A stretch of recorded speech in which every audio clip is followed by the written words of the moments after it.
अस्सलाम वालेकुम क्लास 9। आज हम एक्सरसाइज 6.5 का क्वेश्चन नंबर 2 सॉल्व करेंगे। Find the unknown sides and angles of the following triangles. जो हमें ट्राइंगल्स गिवन है, राइट एंगल ट्राइंगल्स, इनमें जो अननोन साइड्स हैं यानी जो साइड्स हमें नहीं गिवन, हमने वो साइड्स फाइंड करनी है, और जो एंगल नहीं गिवन, हमने वो एंगल भी फाइंड करने हैं। तो यहाँ पे हमें ये वाली साइड गिवन है, साइड सी जो है यहाँ पे, उसकी वैल्यू गिवन है √13, और यहाँ पे ये जो साइड है, ये वाली साइड हमें गिवन है ए, उसकी वैल्यू क्या है हमारे पास √3, और ये वाली जो साइड है हमने इसकी वैल्यू फाइंड करनी है। उसके अलावा हमें यहाँ पे एंगल गिवन है 90 डिग्री, हमने बाकी दो एंगल फाइंड करने हैं, एक साइड फाइंड करनी है और दो एंगल फाइंड करने हैं। अगर हमें यहाँ पे दो एंगल गिवन होते तो हम वो वाला फार्मूला यूज करके m angle a plus m angle b plus m angle c is equal to 180 degree, वो फार्मूला यूज करते हुए हम तीसरा एंगल फाइंड कर लेते। लेकिन यहाँ पे हमें सिर्फ एक एंगल गिवन है तो हम वो फार्मूला यूज नहीं कर सकते। लेकिन यहाँ पे हमें दो साइड्स गिवन है तो हम पाइथागोरस थ्योरम यूज करेंगे। पाइथागोरस थ्योरम क्या था? Hypotenuse square is equal to base square plus perpendicular. तो यहाँ पे हमारे पास हाइपोटेनस ये है, ये हमारे पास परपेंडिकुलर है और ये बेस है। तो हाइपोटेनस यानी B square is equal to base यानी C square is equal to plus perpendicular, और परपेंडिकुलर क्या हमारे पास ए, तो ए स्क्वायर। अब बी की वैल्यू हमने फाइंड करनी है तो बी एज इट इज आएगा, इज इक्वल टू सी की वैल्यू क्या √13, सी की वैल्यू √13 और फिर उसका स्क्वायर प्लस ए की वैल्यू क्या है हमारे पास √3 का स्क्वायर।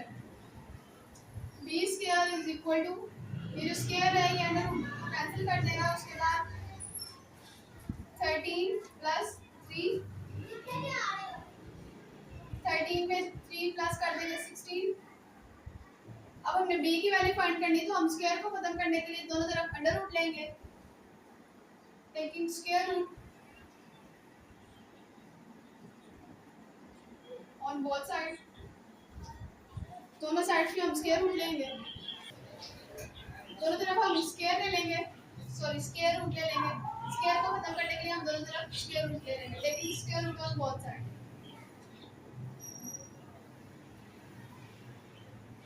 स्क्वायर जो है वो अंडर रूट से कैंसिल हो जाएगा, तो यहाँ पे आ जाएगा b इज इक्वल टू, अब 16 को हम क्या लिख सकते हैं 4 का स्क्वायर, तो इसका स्क्वायर भी अंडर रूट के साथ कैंसिल हो जाएगा, तो हमारे पास b की वैल्यू क्या आ जाएगी 4, तो b की वैल्यू हमारे पास आ गई है 4। तो तीसरी साइड की भी हमने वैल्यू फाइंड कर ली है, वो हमारे पास 4 आ गई है। एक साइड की वैल्यू गिवन थी √3, एक √13, और तीसरी साइड की हमने वैल्यू फाइंड कर ली है 4। तो हमने तीनों साइड्स फाइंड कर ली, उसके बाद एंगल एक है, हमने बाकी दो एंगल भी फाइंड करने हैं। अब हम m एंगल a और m एंगल c फाइंड करेंगे। तो पहले हम m एंगल a फाइंड करेंगे, तो हम tan यूज कर लेते हैं, tan m एंगल a। तो tan का फॉर्मूला क्या होता है? tan का फॉर्मूला हमारे पास होता है परपेंडिकुलर ओवर बेस। तो हम ये वाला एंगल ले रहे हैं m एंगल a, तो इसके सामने वाली साइड, ये वाली साइड परपेंडिकुलर होगी और ये वाली साइड बेस होगी। तो हमारे पास परपेंडिकुलर की वैल्यू क्या है? परपेंडिकुलर की वैल्यू है हमारे पास √3 और बेस की वैल्यू है हमारे पास √13। अब यहाँ से हम m एंगल a की वैल्यू फाइंड करेंगे, tan m एंगल a। अब √3 और √13 को हम डिवाइड कर लेंगे, √13 को और √3 को हम डिवाइड कर लेंगे, √3 को डिवाइड कर लेंगे √13 के साथ, √3 डिवाइडेड बाय √13, हमारे पास आंसर आ रहा है 0.4803।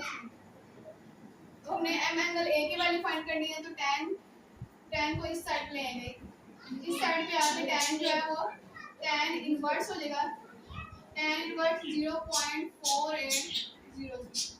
अब इस वैल्यू पे tan इनवर्स अप्लाई करेंगे,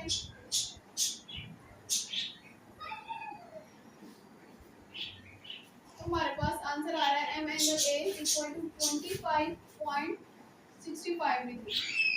तो एम एंगल ए हमारे पास आ गया 25.65 डिग्री।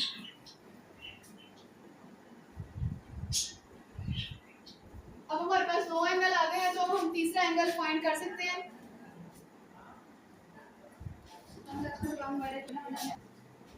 अगर दो एंगल हो, तीसरा एंगल फाइंड करना हो, तो हम फिर कौन सा फॉर्मूला यूज करते हैं? M angle A plus M angle B plus M angle C is equal to 180। तो यहाँ पे हमें दो एंगल्स गिवन है, तीसरे एंगल की वैल्यू फाइंड करनी है, तो हम दोनों एंगल्स की वैल्यू पुट करके तीसरा एंगल निकाल रहे हैं। एम एंगल ए हमारे पास 25.65 डिग्री प्लस एंगल बी है हमारे पास 90 डिग्री, तो हमने एंगल सी फाइंड करना है इज इक्वल टू 180 डिग्री। अब 90 में 25.65 ऐड कर देंगे, तो हमारे पास आंसर आ जाएगा 115.65 degree plus M angle C is equal to 180। अब हमने एंगल सी की वैल्यू फाइंड करनी है, तो ये वाली वैल्यू यहाँ पे ऐड हो रही है, इस तरफ जाके सब्ट्रैक्ट हो जाएगी। Angle C is equal to 180 degree minus 115.65 degree.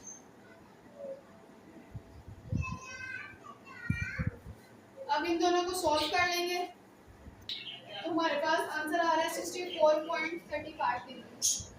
64.35 degree. तो एम एंगल सी हमारे पास आ गया 64.35 डिग्री।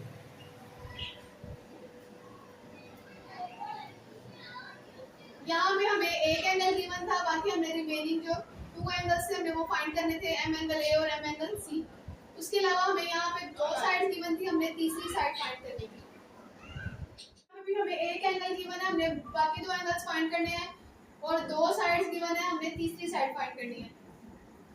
दो साइड्स गिवन है, तो यहाँ पे हम पाइथागोरस थ्योरम यूज करेंगे। Hypotenuse square is equal to base square plus perpendicular square. तो यहाँ पे हमारे पास ये हाइपोटेनस है, ये परपेंडिकुलर है और ये बेस। तो हाइपोटेनस की वैल्यू क्या है हमारे पास? b square is equal to base की वैल्यू क्या है हमारे पास? c स्क्वायर प्लस परपेंडिकुलर की वैल्यू है a स्क्वायर। तो b की वैल्यू क्या गिवन है? b की वैल्यू हमने फाइंड करनी है, तो b एज इट इज आएगा b square is equal to c की वैल्यू हमें 4 गिवन है, तो 4 का स्क्वायर प्लस उसके बाद a की वैल्यू भी हमें 4 गिवन है, 4 square. b square is equal to 4 का स्क्वायर लेंगे तो 16 प्लस 4 का square 16। b square is equal to 16 में 16 ऐड करेंगे तो हमारे पास 32 आएगा। उसके बाद हमने b की वैल्यू फाइंड करनी है, तो हम दोनों तरफ स्क्वायर को खत्म करने के लिए दोनों तरफ स्क्वायर रूट लेंगे, टेकिंग स्क्वायर रूट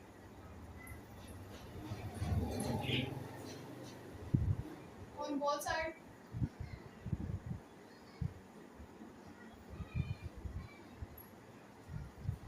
इसका स्क्वायर जो है वो अंडर रूट से कैंसिल हो जाएगा, ये आ जाएगा b is equal to under root 32। तो b की वैल्यू हमारे पास आ गई है अंडर रूट 32।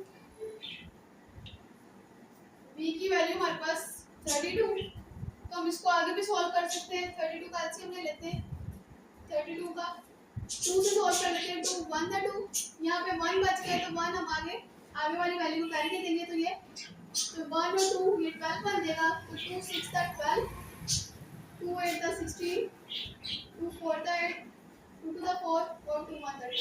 तो यहाँ पे हमारे पास 1 2 3 4 5 ऊपर 5 टाइम्स हमारे पास 2 आ गए। तो यहाँ पे हमारे पास स्क्वायर रूट है, तो हम इसको लिख सकते हैं 2 स्क्वायर। 2 हमारे पास 5 टाइम्स है, तो हम इसको इस तरह से लिख सकते हैं 2 स्क्वायर मल्टीप्लाई 2 स्क्वायर मल्टीप्लाई 2। यानी कि ये वाले जो 2 है इन दोनों को हम लिख लेंगे 2 स्क्वायर, फिर ये वाले जो 2 है इनको हम लिख लेंगे 2 स्क्वायर, और फिर ये वाला 2 की पावर 2 क्यों लिखी है? क्योंकि यहाँ पे हमारे पास स्क्वायर रूट है, इसलिए लिखी ताकि इनका स्क्वायर जो है वो स्क्वायर रूट से कैंसिल हो जाए। हमारे पास क्या आ जाएगा? इसका स्क्वायर कैंसिल हो जाएगा, तो स्क्वायर रूट से बाहर आ जाएगा। उसके बाद इसका स्क्वायर भी कैंसिल हो गया, तो ये स्क्वायर रूट से बाहर आ जाएगा। इसका का स्क्वायर कैंसिल नहीं हुआ तो ये स्क्वायर रूट के अंदर ही रहेगा। उसके बाद b इज इक्वल टू 2 को 2 से मल्टीप्लाई करेंगे 4 अंडर रूट 2। हमारे पास b की वैल्यू आ गई है 4 अंडर रूट 2। तो b की वैल्यू हमारे पास है 4 अंडर रूट 2। अब हम बाकी दो एंगल्स फाइंड करेंगे। तो पहले हम tan का फार्मूला यूज करते हुए m एंगल a फाइंड कर लेते हैं। m angle a is equal to tan का फार्मूला क्या होता है, परपेंडिकुलर ओवर बेस। परपेंडिकुलर क्या है हमारे पास 4 और बेस की वैल्यू भी हमारे पास 4 है। तो tan m angle a 4 1 the 4 और 4 1 द 4। तो हमारे पास यहाँ पे क्या आ जाएगा 1। अब हमने m एंगल a की वैल्यू फाइंड कर ली तो tan यहाँ पे जब जाएगा तो tan इनवर्स बन जाएगा। m angle a is equal to tan inverse 1 m angle a। अब tan इनवर्स ऑफ 1 की वैल्यू होती है 45 डिग्री। तो यहाँ पे हमारे पास आ जाएगा 45 डिग्री। तो हमारे पास m एंगल a आ गया 45 डिग्री। अब हमने m एंगल c फाइंड करना है। तो हमारे पास दो एंगल आ गए, हम तीसरा एंगल फाइंड करेंगे m angle a plus m angle b plus m angle c is equal to 180 degree वाले फार्मूले को यूज करते हुए। तो हम वो वाला फार्मूला यूज करते हुए तीसरा एंगल फाइंड करेंगे m angle a plus m angle b plus m angle c is equal to 180 degree. m angle a की वैल्यू हमारे पास है 45 degree plus m angle b हमारे पास है 90 डिग्री। m एंगल c यानी कि c पे जो एंगल है हमने वो फाइंड करना है। तो इसको एज इट इज लिखेंगे इज इक्वल टू 180 डिग्री। 90 में 45 ऐड करेंगे तो 135 degree plus m angle c is equal to 180 degree. अब हमने m एंगल c की वैल्यू फाइंड करनी है। 135 यहाँ पे ऐड हो रहा है, इक्वल के उस साइड पे जाके सब्ट्रैक्ट हो जाएगा। m angle c is equal to 180 degree minus 135 degree. m angle c is equal to 180 में से 135 माइनस कर देंगे तो हमारे पास 45 डिग्री। तो m एंगल c भी हमारे पास आ गया 45 डिग्री।